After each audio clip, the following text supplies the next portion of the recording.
Welcome. In front of me is a OPPO Find X2 Pro, and today I will show you how to enable the power saving mode.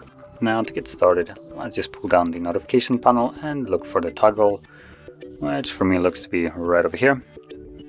So once you find it, you can simply tap on it to enable it, and as you can see right away, the max brightness dropped even though the brightness itself didn't change.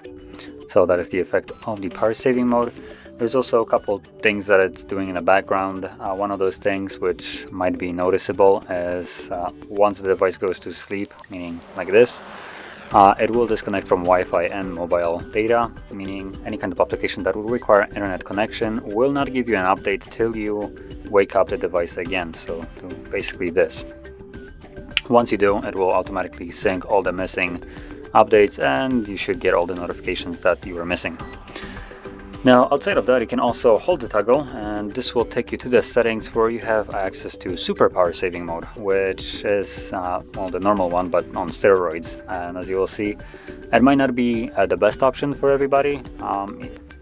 It gives right here 5 hours of extra on screen time. Now that is at 35%, so that is a fairly decent number.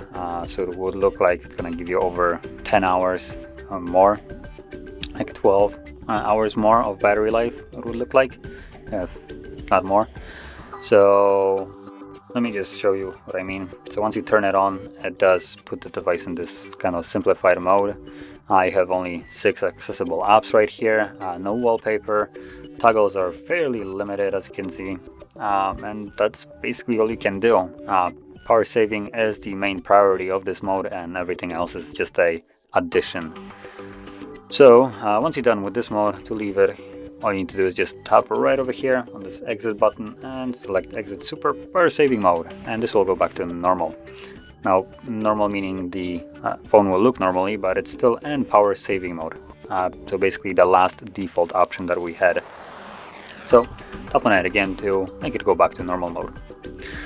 And that is how you could enable the power saving mode. And if you found this video helpful, don't forget to hit like, subscribe, and thanks for watching.